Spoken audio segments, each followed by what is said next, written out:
അസ്സലാമു അലൈക്കും വറഹ്മത്തുള്ളാഹി വബറകാതുഹു. മദഹ് മാസം പിറന്നു. മനസ്സിന് എന്തെന്നില്ലാത്ത വെമ്പലാണ്. നമ്മൾ അറിയാതെ മനസ്സ് എങ്ങോട്ടോ കുതിക്കുന്ന സത്യവിശ്വാസി. മനസ്സിലെ ഏറ്റവും കൊതി തോന്നുന്ന നാട് ഏതാണെന്ന ചോദ്യത്തിന് ഒരേ ഉത്തരമേ ഉണ്ടാവാനിടയുള്ളൂ: മദീന. ആ പുണ്യനാട്ടിലേക്ക് പോകാൻ വെമ്പൽ കൊള്ളുന്ന മനസ്സും പോകാൻ കഴിഞ്ഞില്ലെങ്കിൽ മനസ്സുകൊണ്ടെങ്കിലും പോകാൻ ആഗ്രഹിക്കുന്ന ഹൃദയവുമാണ് സത്യവിശ്വാസിയുടേത്. മദീനയെ ലോക നേതാവായ മുഹമ്മദ് നബി സല്ലല്ലാഹു അലൈഹി വസല്ലമ തങ്ങൾക്ക് വേണ്ടി അള്ളാഹു തിരഞ്ഞെടുത്ത മണ്ണാണത്. നബി സല്ലല്ലാഹു അലൈഹി വസല്ലമ തങ്ങളുടെ പുണ്യ ശരീരത്തെ സ്വീകരിക്കാൻ ഭാഗ്യം ലഭിച്ച മണ്ണാണത്. നബി സല്ലല്ലാഹു അലൈഹി വസല്ലമ തങ്ങൾ ഈ ലോകാവസാനം മതിയാക്കി റഫീഖുൽ അഅലയായ അള്ളാഹുവിലേക്ക് നീങ്ങാൻ ആഗ്രഹിച്ച് അങ്ങനെ ഇഹലോകവാസം വെടിഞ്ഞു. എവിടെയാണ് തിരുദേഹം ഖബറടക്കേണ്ടത് എന്ന ചർച്ച ഉണ്ടായി. ചിലർ ബഖീൽ ഖബറടക്കാം എന്ന് പറഞ്ഞു. ചിലർ മിമ്പറിൻ്റെ അടുക്കൽ ഖബറടക്കാം എന്നഭിപ്രായപ്പെട്ടു. അപ്പോൾ മഹാനായ അബൂബക്കർ സിദ്ദീഖ് റളിയല്ലാഹു അൻഹു പറഞ്ഞത്: ഏതൊരു നബിമാരും അവരെ മറമാടപ്പെട്ടിരിക്കുന്നത് മാദുഫിന നബിയുൻ ഖത്തുൻ ഇല്ലാ ഫി മക്കാനിഹില്ലദി തൂഫിയ ഫി. ഏതൊരു നബിയും മറമാടപ്പെട്ടിരിക്കുന്നത് അവർ ഏത് സ്ഥലത്ത് വെച്ചാണോ മരണമടഞ്ഞത് അതേ സ്ഥലത്ത് തന്നെയാണ്. അബൂബക്കർ സിദ്ദീഖ് റളിയല്ലാഹു അൻഹു ഒന്നുകൂടി പറയുന്നുണ്ട്: ഫ ഇന്നല്ലാഹ ലാ യഖ്ബിദു റൂഹഹു ഇല്ലാ ഫി മക്കാനിൻ തയ്യിബ്. മുത്തുനബി സല്ലല്ലാഹു അലൈഹി വസല്ലമ തങ്ങളുടെ ആത്മാവിനെ അല്ലാഹു തആല ഏറ്റവും നല്ല വിശുദ്ധമായ സ്ഥലത്ത് വച്ചല്ലാതെ പിടിക്കുകയില്ല. നബി സല്ലല്ലാഹു അലൈഹി വസല്ലമ തങ്ങളുടെ ശരീരമുള്ളതിനാൽ ആ സ്ഥലം ലോകത്തെ ഏറ്റവും മഹത്വമുള്ള മണ്ണായി മാറി. മഹാനായ ഖാദി ഇയാദ് റഹിമഹുള്ളയെ പോലത്തെ മഹാന്മാരുദ്ധരിക്കുന്നുണ്ട്: ഈ ലോകത്ത് ഏറ്റവും ശ്രേഷ്ഠമായ സ്ഥലം, അത് കഅബയേക്കാളും ഏറ്റവും ശ്രേഷ്ഠമായ സ്ഥലം അത് മുത്തുനബി സല്ലല്ലാഹു അലൈഹി വസല്ലം തങ്ങളുടെ ഖബർ കിടക്കുന്ന സ്ഥലമാണ്. ലോകത്തെ സർവ്വ വസ്തുക്കളെക്കാളും ശ്രേഷ്ഠമായ മുത്തുനബി സല്ലല്ലാഹു അലൈഹി വസല്ലം തങ്ങളുടെ പുണ്യദേഹം ചേർന്ന മണ്ണ് ഈ പ്രപഞ്ചത്തിലെ ഏറ്റവും പുണ്യമുള്ള സ്ഥലമായി. അതോടെ മദീന പവിത്രമായി. മദീന അടങ്ങുന്ന ഈ ഭൂമിയും പവിത്രമായി മാറി. ഈ ഭൂമിയിൽ ജീവിക്കുന്ന നാമും അതിൽ അഭിമാനമുള്ളവരായി മാറി. മദീനയെ ശരിക്കും അള്ളാഹു പാകപ്പെടുത്തി. മദീന എന്ന വാക്കിൻ്റെ അർത്ഥം തന്നെ ശ്രദ്ധേയമാണ്. വഴിപ്പെട്ടത് എന്നാണ് അതിൻ്റെ അർത്ഥം. മദീനയിലേക്ക് മനസ്സു വെമ്പുന്നത് അവിടുത്തെ രാജകുമാരനെ കാണാനാണ്. ഇഹലോകവാസം വെടിഞ്ഞുവെങ്കിലും ബർസഖിയായ ജീവിതം ജീവിക്കുകയാണ്. അതാണ് മുത്തുനബി സല്ലല്ലാഹു അലൈഹി വസല്ലം തങ്ങൾ പറഞ്ഞത്: അൽ അംബിയാഉ അഹ്യാഉൻ ഫീ ഖുബൂരിഹിം യുസല്ലൂൻ. മഹാന്മാരായ അമ്പിയാക്കൾ അവർ അവരുടെ ഖബറകങ്ങളിൽ ജീവിക്കുകയും നിസ്കരിക്കുകയും ചെയ്യുന്നവരാണ്.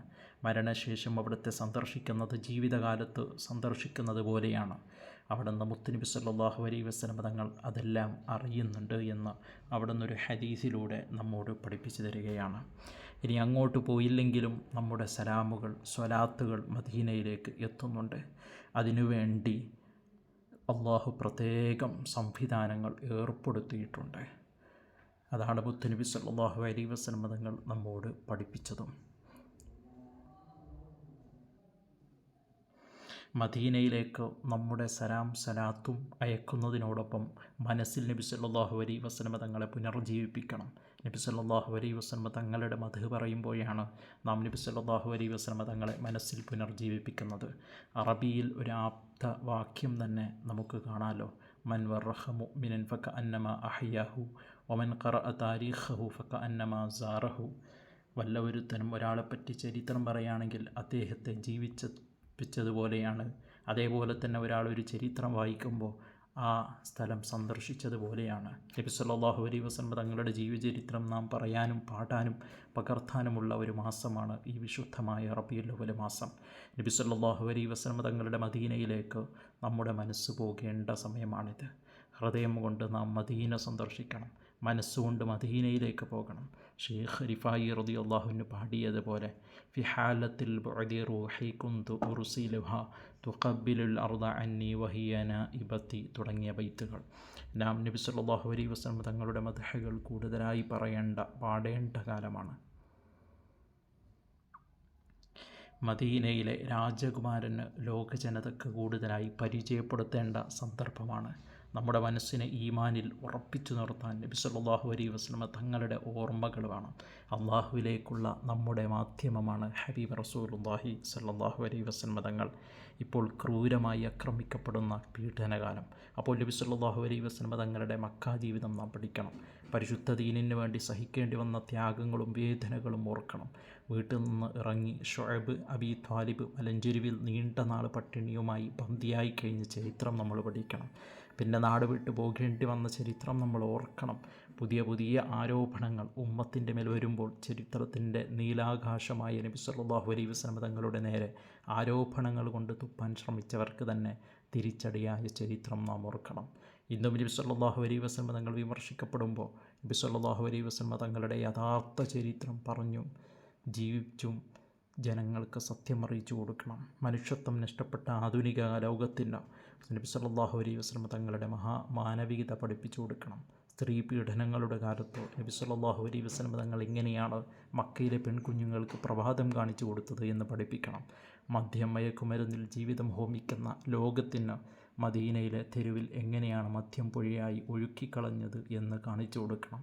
മദീനയിലേക്ക് മനസ്സ് വായിക്കാൻ മദഹിലൂടെ നമുക്ക് കഴിയണം. ലോകം മദഹ് പാടി മദീനയിലെത്തണം. അതിനായി നമ്മൾ പരിശ്രമിക്കണം.